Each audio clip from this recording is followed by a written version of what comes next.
जय हिंद दोस्तों। आपका अपने चैनल विद्यारंभ में एक बार फिर से स्वागत है। हम प्राचीन भारत के इतिहास सीरीज़ के अंतर्गत इस वीडियो में द्वितीय नगरीकरण देखेंगे। तो ज़्यादा समय बर्बाद न करते हुए वीडियो शुरू करते हैं। द्वितीय नगरीकरण क्या है? इससे पहले जानने से पहले हमें ये जानना पड़ेगा कि नगरीकरण क्या होता है। नगरीकरण का अर्थ होता है गाँव का नगरों में बदलना। नगरों की कुछ विशेषता होती है।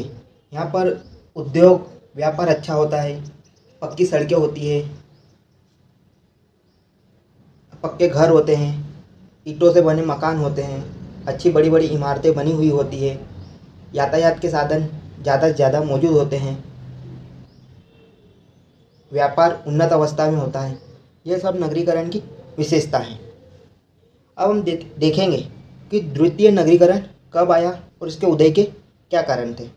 द्वितीय नगरीकरण 6ठी शताब्दी ईसा पूर्व के आसपास आया था और इसके उदय के कुछ महत्वपूर्ण कारण थे जो कि इस प्रकार है।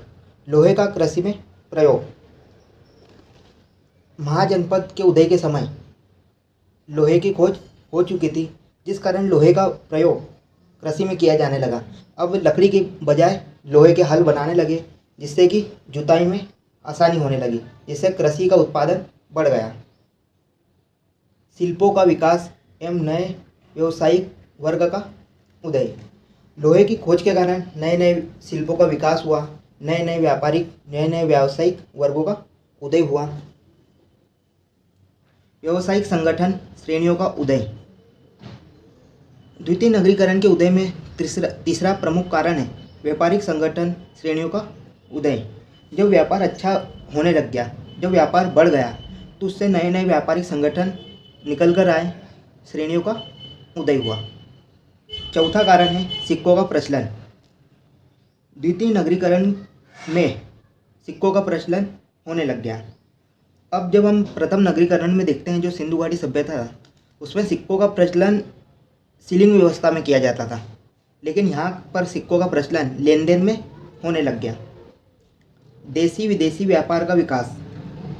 अब द्वितीय नगरीकरण में देसी और विदेशी व्यापार का विकास हुआ।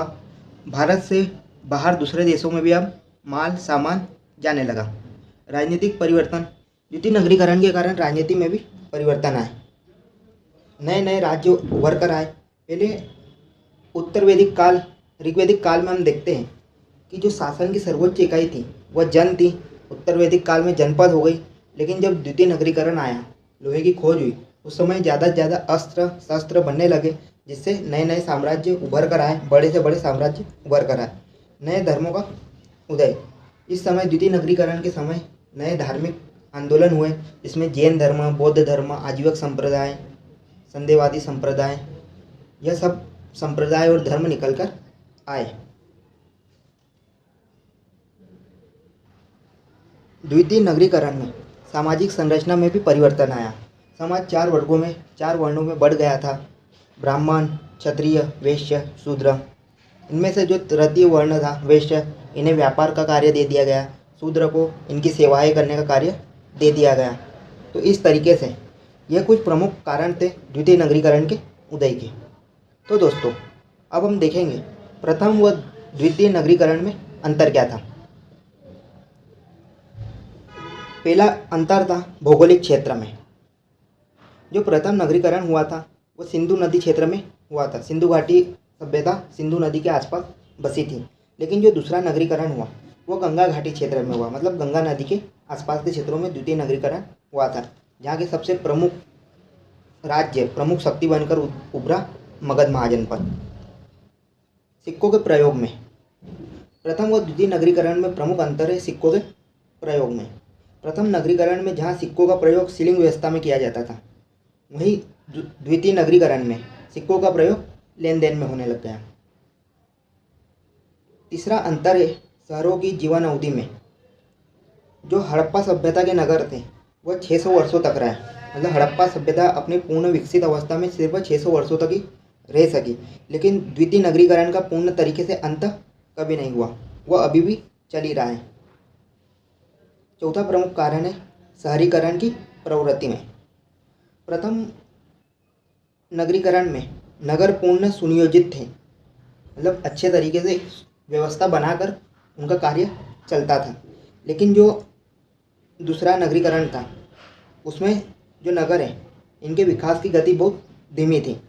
प्रथम नगरीकरण में नगर बहुत विकसित थे, परिपक्व थे, लेकिन जो दूसरा नगरीकरण था इसमें नगरों की विकास की गति बहुत धीरे धीरे थी, इनका विकास बहुत धीमी गति से हुआ। वो पांचवा अंतर है वैदेशिक संपर्क, मतलब विदेशों से संपर्क। प्रथम नगरीकरण में हड़प्पा सभ्यता का संपर्क मेसोपोटामिया की सभ्यता से था, लेकिन दूसरी नगरीकरण में जो संबंध थे विदेशी संबंध वह दक्षिण पूर्व एशिया से भी हो गया, मतलब इस समय दक्षिण पूर्व एशिया से व्यापारिक संबंध स्थापित हो गए थे। तो दोस्तों ये था द्वितीय नगरीकरण। आपको ये वीडियो कैसी लगी है कमेंट में ज़रूर बताएं, वीडियो को लाइक करें और चैनल को सब्सक्राइब करना ना भूलें ताकि आगे भी आपको ऐसी वीडियो मिल सके। अगर आपको हमारी इससे पुरानी वीडियो भी देखना है जिसमें हमने जैन धर्म, बौद्ध धर्म, सिंधु घाटी सभ्यता, वैदिक सभ्यता भी बताया है, तो आप प्लेलिस्ट में जाकर प्राचीन भारत के इतिहास सीरीज देख सकते हैं। तो मिलते हैं फिर अगली वीडियो में, तब तक के लिए जय हिंद, जय भारत।